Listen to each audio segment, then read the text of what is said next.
All right, we are continuing in the study on temptation. And last week we ended up concerning Judas and the fact that in John chapter 13:27, Jesus said, he told everybody in the room that the one who's going to betray me is the one who receives the bread that I give him. That is, I'm going to dip the bread and give it to him. And in verse 27, now after the piece of bread, Satan entered him, that is Judas. Then Jesus said to him, what you do, do quickly. And we emphasized last week, Jesus didn't tell him what to do, except whatever it is that he's going to do, he's got to do it quickly. And Judas still had a decision to make until he actually is in the act of betraying him. Judas has the choice. He still has the choice. Jesus didn't tell him to do it and do it quickly. As I heard most recently, Jesus said, whatever you do, do quickly. So that if it's going to be betray him, then do it quickly. If it's going to be refusing to do that, refusing that temptation, then do that quickly. But after he receives the piece of bread, Satan entered Judas. Now, think we made mention, see, I taught this twice last week, and I can't think of where I said what or who, but there are some who would think that Satan was waiting around to see who got the piece of bread. And when Satan saw it, he entered Judas. But here's the thing. Satan had already been entering Judas, and we'll show that in a second. But Judas had made himself weak. He had made himself weak because he was a thief. And it's bad enough being a thief, but he is stealing from the ministry of Christ. That's what he's stealing from. It's bad enough if I steal from you. That's bad. But if I'm stealing from Christ, that's higher in my book anyway. That's a high-handed sin. That's pretty bad. But he had been doing that. Judas had the money box. The money box held all the money that was necessary for whatever the needs were. And it could be for the poor, but it wouldn't have been just for the poor. It would have been things that they would have needed along the way. They've got to eat. And while there are times when Jesus feeds everyone miraculously, he doesn't do that all the time. We saw in Matthew chapter 4, he wouldn't do it for himself because Satan was tempting him to do it, but Jesus wasn't going to do it. Now, let's go to Luke chapter 22, and we'll just begin in verse 1. Luke 22, verse 1. Now the feast of unleavened bread drew near, which is called the Passover. And the chief priests and the scribes sought how they might kill him, for they feared the people. Okay, so you have the chief priests, the scribes, they want to kill Christ, but they fear the people. They fear the reaction of the people. They want him dead, but they don't want to riot in the process, and they don't want to die in the process of trying to kill him. They're trying to skirt around the uncertainty that people would bring of how the basic person might react if they just went in and arrested Christ. Okay, because there's a lot of them that they have seen what Jesus has done. They've been listening to him. They know he's been performing miracles. Some of them, he performed miracles on them personally. And so the chief priests have to figure out a way, and the scribes have to figure out a way, how do we get him? And we don't have crowds around him. It can't be in the temple. It can't be in the daytime. It's got to be wherever we can get him privately, where we don't have to deal with that many people. Now, verse 3. Then Satan entered Judas, surnamed Iscariot, who was numbered among the 12. So let's look at this timeline, because we're still a few days before the Feast of Unleavened Bread. They haven't been in the upper room yet. They haven't had that meal together yet, of where Jesus is talking about his betrayer being one of them. They want to know who it is. Is it me? Am I the one? And of course, that is where, at that same time, Judas asks Jesus, is it me? And Judas already knew it was him. He already knew. This wasn't news to Judas. Judas had already made the plans right here. Verse 3 again, then Satan entered Judas, surnamed Iscariot, who was numbered among the 12. So he went his way and conferred with the chief priests and captains how he might betray him to them. And they were glad and agreed to give him money. So he promised and sought opportunity to betray him to them in the absence of the multitude.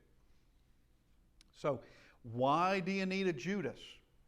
If they weren't so cowardly, if they weren't so timid about what the people might do, they wouldn't have to have a Judas. They'd just go and get him wherever he happened to be. He's walking through Jerusalem, get him. If he's in the temple again, get him. But they fear the people, so they have to have a Judas. And Judas is all too willing. Here they got one of the 12. Okay, you can't get closer than that. They've got, unless it's his mother, you can't get closer than this. It's one of the 12. And even his brothers don't believe that he's the Christ. At this point, they don't believe. But they have Judas, and Judas is tempted by what? Well, I think money. He's not going to do it for free, because actually they agreed to give him money. It doesn't say they volunteered to give him money. They agreed. There was a bargain done. If we go to now to Mark 14, and we go to verse 10, Mark 14, verse 10, and we actually covered this when we did the book of Mark. But then Judas Iscariot, one of the 12, went to the chief priests to betray him to them. And when they heard it, they were glad and promised to give him money. And he sought how he might conveniently betray him. There's an agreement that is made. He has a service that he can provide, and they've agreed on the money. This is what he's going to do. Now, concerning temptation. Was it money only? I don't know. I can't answer that. I do know that we have made mention for us, if we go to John chapter 12. John chapter 12, before we see what Judas is going to be doing. In verse, beginning at the beginning of chapter 12, John 12, beginning there, we see that Jesus is, it's 6 days before the Passover. All right. Jesus came to Bethany where Lazarus was, who had been dead, whom he had raised from the dead. There they made him a supper, and Martha served, but Lazarus was one of those who sat at the table with him. Then Martha took a pound of very costly oil of spikenard, anointed the feet of Jesus, and wiped his feet with her hair, and the house was filled with the fragrance of the oil. But one of his disciples, Judas Iscariot, Simon's son, who would betray him, said, "Why was this fragrant oil not sold for 300 denarii and given to the poor?" This he said, not that he cared for the poor, but because he was a thief and had the money box, and he used to take what was put in it. But Jesus said, "Let her alone. She has kept this for the day of my burial. For the poor you have with you always, but me you do not have always." If your concern is for the poor, parentheses, which it's not Judas Iscariot. Others, not Judas Iscariot. If your concern is actually with the poor, you've always got the poor. Leave her alone in this. She has done this. She has kept this for the day of my burial. This is what she has done. Could this also have been the incident that helped in this? Not that Jesus is guilty of saying anything wrong, not at all. But he is judging, he knows the motive of Judas. And he knows whether regardless of Mary's intent in this, her intent is good. And actually, she is serving a service in this. She is serving the Lord, her Lord, our Lord. She is serving Him. But even if we take that out of the way, of the intent on her part was wrong, that still doesn't mean Judas was correct in what he was doing. It still doesn't mean that somehow he's clean in all this. No, he still wanted at the money. 300 denarii, what could he do with 300 denarii? Maybe he couldn't get his hands on all of it because that might raise too many eyebrows, but he could get a portion of it. All right? But the fact is, everyone in this scenario, everyone in this situation seems to be right except Judas. Now, could that have contributed to him, because it's right after this that we see what Judas does, and that he goes. This is when he makes his deal with the chief priests and the elders, or the scribes, or the captains. This is when he does it, and so is there anger on his part? Could be, but we can definitely say there's greed on his part, because he's going to get money for it. And one can only wonder what he thought the outcome would be, because this is very, very short term as far as as a view of, okay, so you are going to betray the Messiah, who knows you're going to do it, who has also said that the one who betrays him, it would have been better if that man had never been born. But you're going to do it anyway. Everything had been given, and this is a lesson we did, I don't know, maybe earlier last year, maybe 2 years ago, I can't remember now. But Jesus knew who was going to betray him. And Jesus gave Judas as much love as anyone else, as many blessings as anyone else, until his betrayal, as much trust as anyone else, as many opportunities to hear the truth. He didn't cull the truth for Judas's sake. Judas is there hearing everything, seeing everything, just like everybody else did. Jesus doesn't trim it down for him, doesn't make him a lesser apostle, a second-class apostle. He's there with everyone else when Jesus knows what Judas is going to do. And Judas eventually knows what Judas is going to do. But Judas, even with, and this is my personal belief, even when Satan entered him, because we see it happening twice, at least in Scripture. One is when he goes to make the deal. The next is when he goes to actually perform the deal. And whatever you do quickly. Well, Satan had already entered him right there. Okay. Personally, I believe that as he walked in either occasion to make that deal, or however he went to make that deal, he could have turned around and said, no, I can't stomach this. This is too much. Now, he is going to come to that conclusion after he's done it, but it's too late then.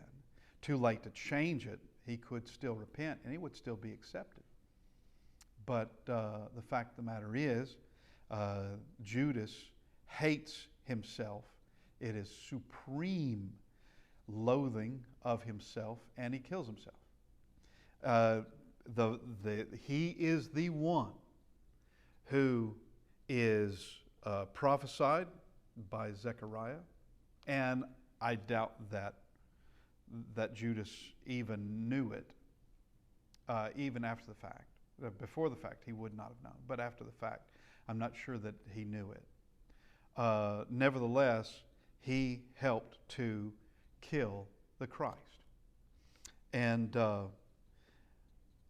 in this whole thing with Judas, Judas had weakened himself and weakened himself and weakened himself, just like Cain, to where now he does something that he would never have done earlier, just like maybe a year or 2 years earlier, he would have never done. Maybe 3 years earlier, he would have never done.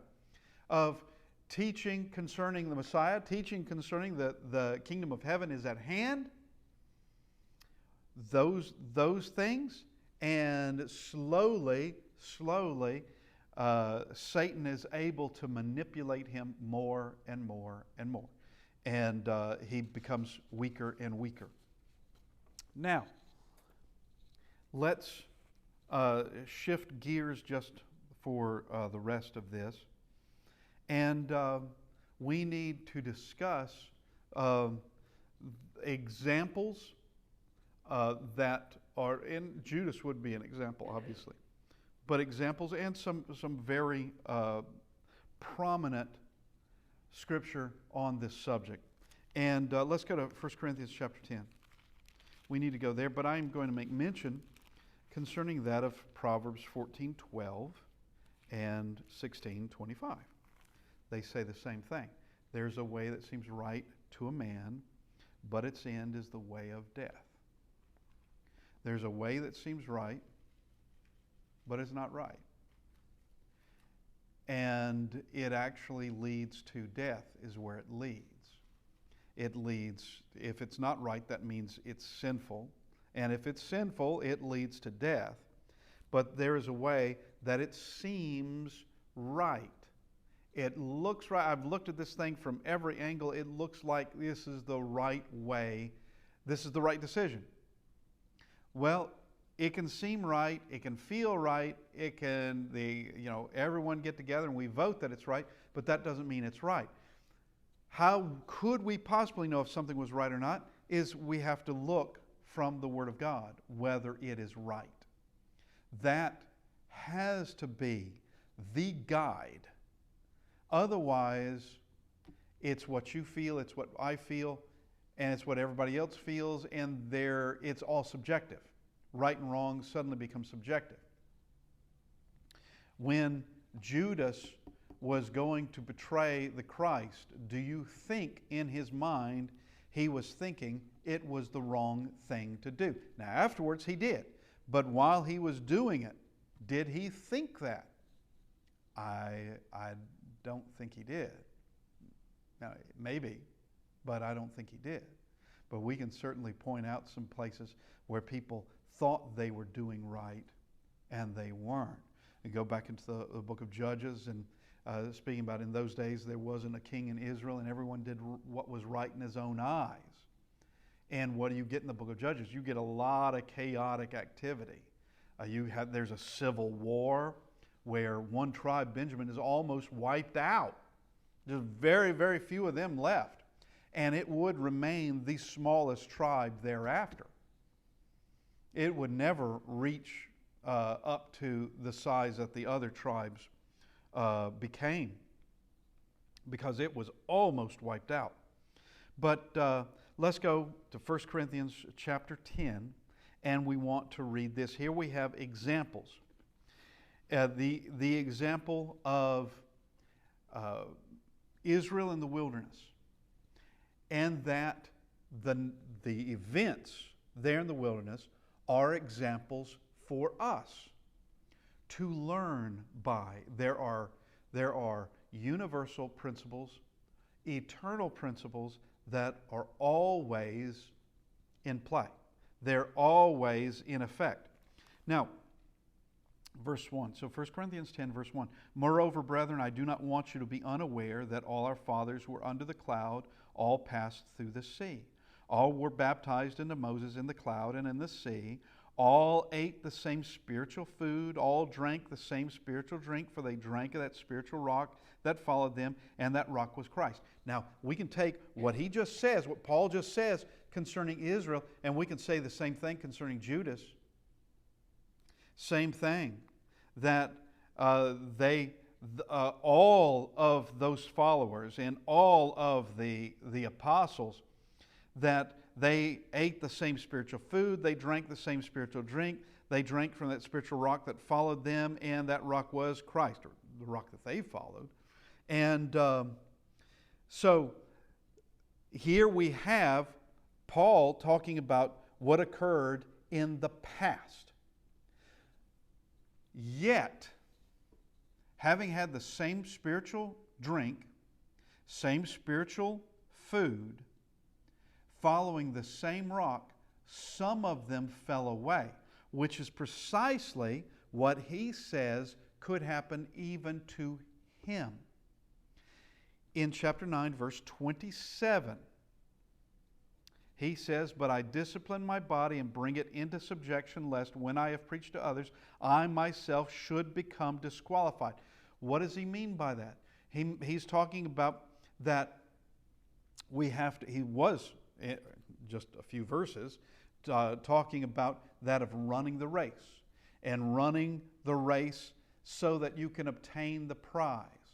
You don't load yourself down with luggage and baggage and in a wagon and things that can slow you down. You get rid of all that and you run the race so that you can win that race. Then he says he has to discipline his body, keep it into subjection. Otherwise, he could be one that preaches to others yet would be disqualified. That while sure preaching to others was a good thing, he was living a double life. He was a hypocrite, preaching one thing and living another. Well, that just because you preached one thing doesn't mean it gets you into heaven. You've got to live that one thing, as long as the one thing is the law of Christ. You have to live it. Now we come to verse 5, so chapter 10, verse 5. "But with most of them God was not well pleased, for their bodies were scattered in the wilderness. Now these things became our examples, to the intent that we should not lust after evil things as they also lusted." He brings this now to us.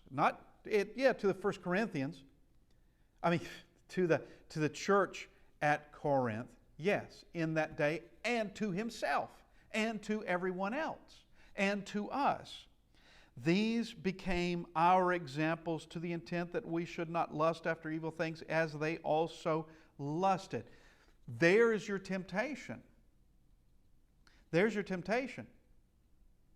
What does Jesus say concerning adultery? Where does it start? In the heart. That's where it starts. All right. If it didn't start there, it couldn't go anywhere else. If it didn't start, just like if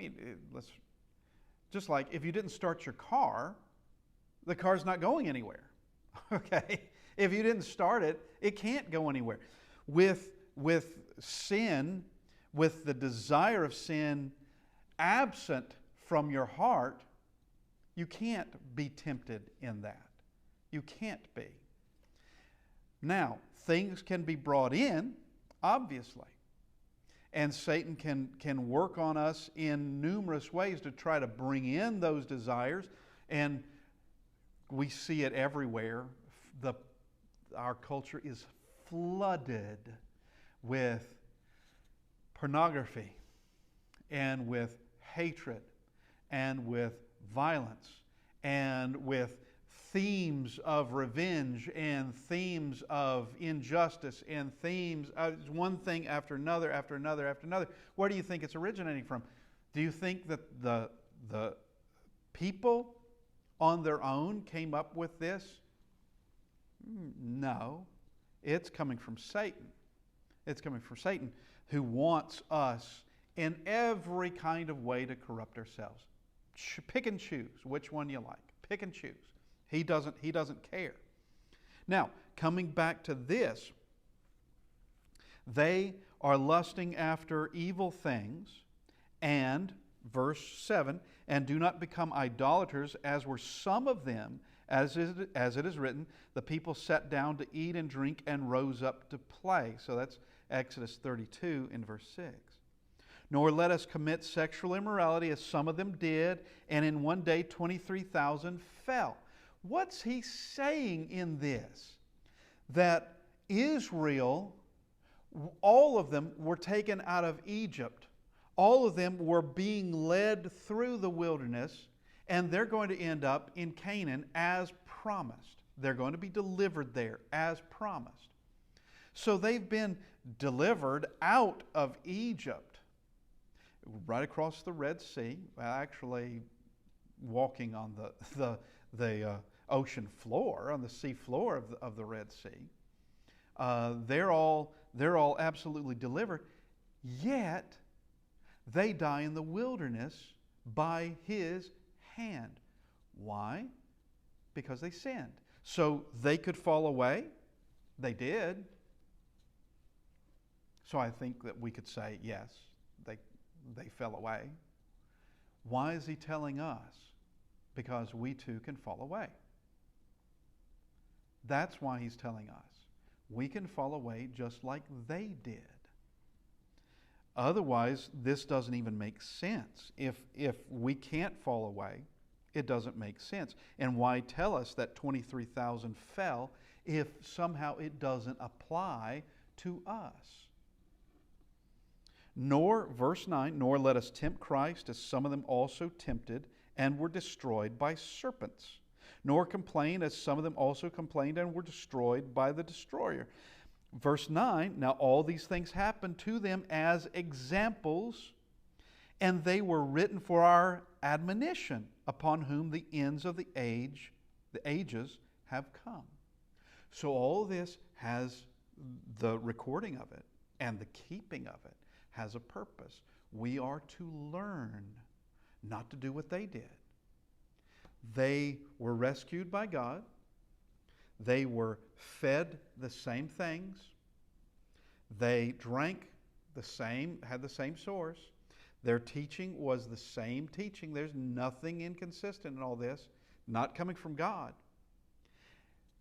Was it, the whole idea of being rescued out of Egypt, does that mean that God, no matter what you do, or no matter what they did, that God is going to take them into Canaan and just let them loose? Evidently not. Because they anger Him repeatedly, and He demonstrates His power, and there is death in the camp. And in various ways. It mentions the fiery serpents. It also mentions the destroyer going through the camp. Okay. Now, let's discuss that just for a moment, because I think we need to. We've discussed it at other times, but we need to discuss it now. If God did not, and just taking Israel as an example, Israel in the wilderness, if God did not kill anyone by way of punishment, killing some of them, then it would truly be seen that God doesn't mean what He says. He would just be like a parent saying, okay, you keep doing that and you're going to get a spanking. Okay, you keep doing that, I'm going to send you to your room. And it's just never ending. And the parent counting to 3 and never getting to 3, and the child knows it. All right. If God behaved the same way, then Israel would just behave however they wanted to, and there would be no repercussions. But when those that survive it see that all these people died, God means it. Okay, it's time to return back to God. It's time to be faithful to Him. It's time to stop all this nonsense and get back to God. That's what we must be doing. And so we come to this verse 12, and this ties in exactly with what we need concerning temptations. Therefore, let him who thinks he stands take heed lest he fall. There is no one living on this earth who cannot fall. Now, for those that say once saved, always saved, okay, that's not doctrinal. Well, it's somebody else's doctrine. It's not the doctrine of Christ. That's never taught. Never taught. You would have to take out this chapter along with so many other chapters, along with so many other verses out of the Bible to be able to say once saved, always saved, because it's not true. How could this warning would be just wasted words? Therefore, let him who thinks he stands take heed lest he fall. Because once saved, always saved would say you're always standing. You can't fall.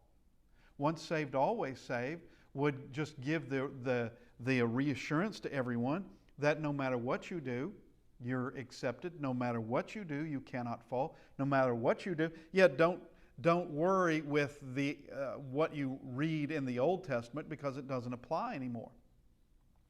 Don't read what don't use that as examples for behavior patterns, because we're done with that. That's not what the Apostle Paul is saying. And as many will invalidate the writing of Paul simply because they don't like him, you're going to have to invalidate Christ too, because he says the same things. And he says it repeatedly and in different forms, including parables, but also in very sharp, clear sentences that one can definitely fall away. And we can see that just from Judas and Jesus' words concerning Judas. Was Judas one of the saved? He was, yes. Judas was an apostle. Yep. Judas performed miracles. Yes.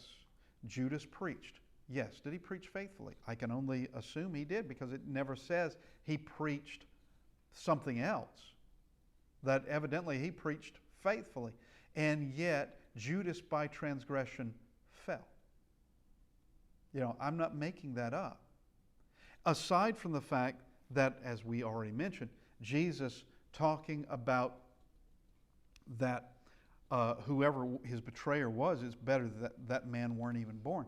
Well, that doesn't sound like someone who's saved. That doesn't sound like someone would be going to heaven and wishing they had never been born, because that doesn't happen. That doesn't happen. And but here is someone, verse 12 would be someone who has this overwhelming confidence, self-confidence, that they cannot fall. And that's a dangerous thing. To think that you are so strong that you can't possibly go wrong. But everyone can. David certainly did, and doing things that David would never have done before his sin with Bathsheba. He wouldn't have done it. Solomon did. Doing things, well, actually both of them doing things that there was a capital punishment for. Murder, capital punishment in Israel for that. David did that.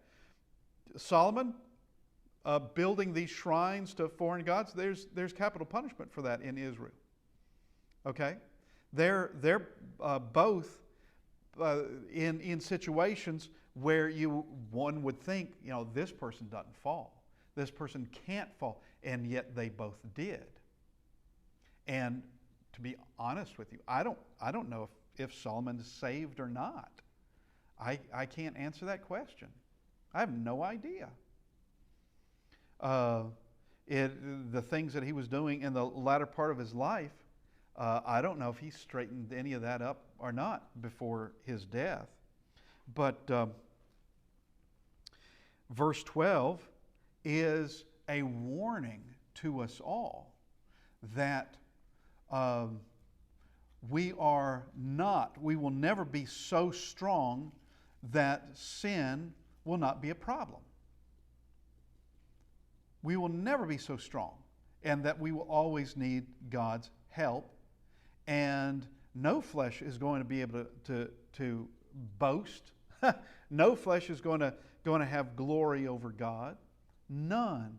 To think that someone can go through this life perfectly and not have God, it's impossible. All of us need the whole armor of God. All of us, as we read just a few weeks ago. Now, verse 13, another big subject. No temptation has overtaken you except such as is common to man. But God is faithful, who will not allow you to be tempted beyond what you are able, but with the temptation will also make a way of escape that you may be able to bear it. Okay, what's being said here? Well, bit by bit we need to go through it, but the first bit is that you always have the ability to say no. You always do. There will never be some temptation that comes down your line, comes your way, of where you cannot say no. That it would be, that evil would be necessary. There is no necessary evil. There's just evil. That I can go this way and it's evil. I can go that way, it's evil, and there isn't another alternative. There's nothing else. No, there is falling for the temptation or refusing the temptation. There is always the ability to say no. And we'll look at some who, under the threat of prison, under the threat of death, could have decided, okay, we're not going to follow Christ. Now, we'll look at those when we get there, but it seems to me like if they can say no, so can we, and we're not being threatened so much. I mean, some are, granted, but for the day in and day out, typically the usual day, we're not being threatened with prison, at least not yet, or death, at least not yet, for obeying and teaching and observing the will of Christ. Now, the next part of this is no temptation has overtaken you except such as common to man. That there's no unique temptation that's going to come your way that hasn't already been done billions of times prior to our life, billions of times. There's nothing there are no new sins, there are no new temptations, there is nothing like that. I probably told you about the argument I had with a friend of mine in high school, and we got to talking about that. I was just saying there are no new sins, and he blurted out, "Yes, there are." And I said, "Okay, what are they?" Well, he couldn't name a one, but he was certain there had to be, simply because there was new technology and we're more clever. But really, there's nothing new. Theft is still theft, whether you knocked somebody over the head and took something off their wagon, or whether you stole it by way of computer. It's still theft. And there is nothing new here. And it is saying something that the Bible makes quite the exhaustive, and I do mean exhaustive, detailed listing of sins. Bit by bit, either by name, which is quite often, or by way of example, what someone did, what somebody fell for. And there is, matter of fact, not only are there no new sins, you can't come up with a sin that isn't already discussed to a fair degree in the Bible. Matter of fact, with some things, it's going to be an extraordinary degree in the Bible. But God is faithful, who will not allow you to be tempted beyond what you're able. So, whatever the temptation is, just be guaranteed it's not beyond what you're able to bear. Not at all. Matter of fact, from just my own personal experience, just in living, I know that the temptation is just a momentary thing. And I can just think of myself, imagine myself of walking away from this, and will I suffer because I walked away from this? And the answer is always no. And it doesn't take too long till it's done. That's over with. It's not anything tempting me anymore. At least, it may come back later, but it's not tempting me more. Just stepping away. That's all it took, was just stepping away from it. And that once again, there is never a temptation where you or anyone else can't say no. I'm not joining in. I'm not doing this, and it may be painful, and it may be embarrassing.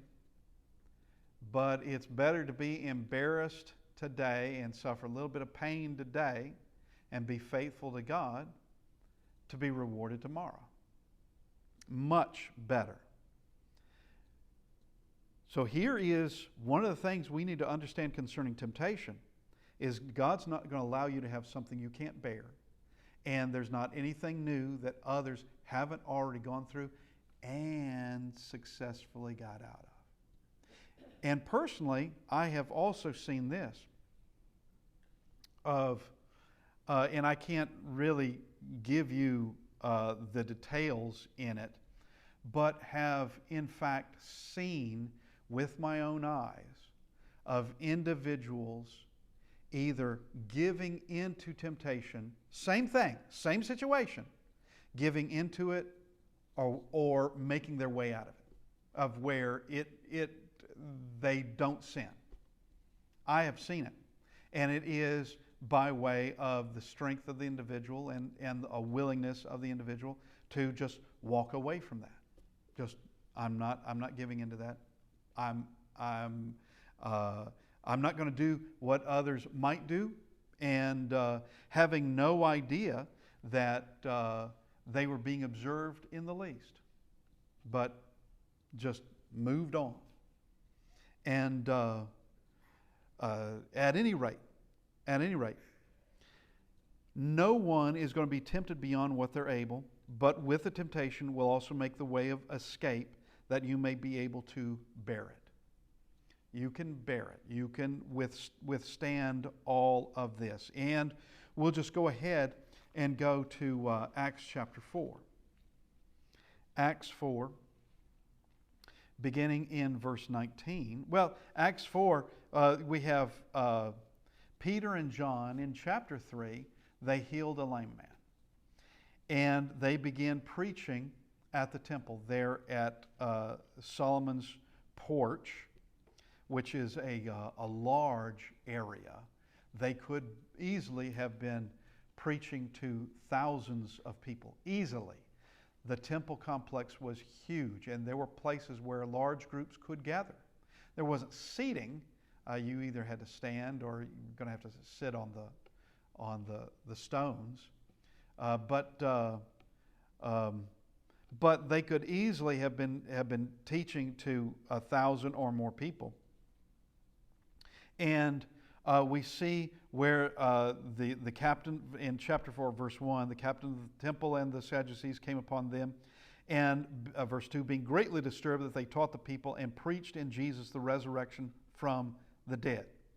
And they laid hands on them and put them in custody until the next day, for it was already evening. However, many of those who heard the word believed, and the number of the men came to be about 5,000. All right, so they throw them into prison. They bring them out the next day, and they are forbidden to preach Jesus again. Don't mention this. We go to verse 13. Now, when they saw the boldness of Peter and John and perceived that they were uneducated and untrained men, they marveled, and they realized that they had been with Jesus. And seeing the man who had been healed standing with them, they could say nothing against it. But when they commanded them to go aside from the council, they conferred among themselves, saying, What shall we do to these men? For indeed that a notable miracle has been done through them is evident to all who dwell in Jerusalem, and we cannot deny it. But so that it spreads no further among the people, let us severely threaten them, that from now on they speak to no man in this name. There is the command from these Sadducees, captains of the temple, the Sanhedrin court. You are not to speak to anyone in this name. So they called them and commanded them not to speak at all, nor teach in the name of Jesus. But Peter and John answered and said to them, Whether it is right in the sight of God to listen to you more than to God, you judge. For we cannot but speak the things which we have seen and heard.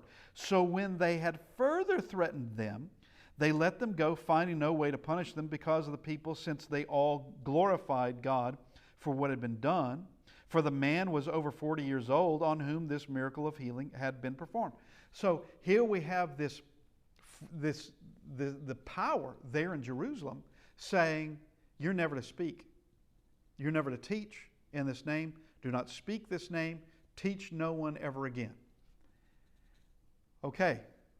For the sake of staying out of prison, for the sake of staying away from any punishment at all, any reprisal, I just have to be quiet. All right, that's pretty simple. I just have to be quiet. All right, that seems easy enough. Is that the right thing to do?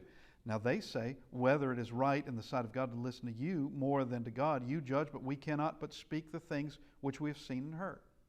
All right, this is very much like in Daniel chapter 2 with Shadrach, Meshach, and Abednego saying, Oh, Nebuchadnezzar, we have no need to discuss this. We have no need to confer. We have no need to think about this. We know what our decision is. We are not bowing down to this image. Okay, same here. All right, do you think we ought to be listening to you or listening to God? Which is it? They, of course, would say, listen to us, and we're speaking for God. But they're not. They're not. But they are willing to take the persecutions for the obedience of God, to continue to preach in the name of Christ, which, of course, they continue to do. Now, one could easily say that to avoid the threats, all they had to do was the most simplest thing, and okay, so you just be quiet. But they're not going to do it. That would seem like a temptation they could not bear, yet they bore it. And yet God was always on their side. That the temptation was something that they could not get out of. There was no means of escape in all this, and yet they did.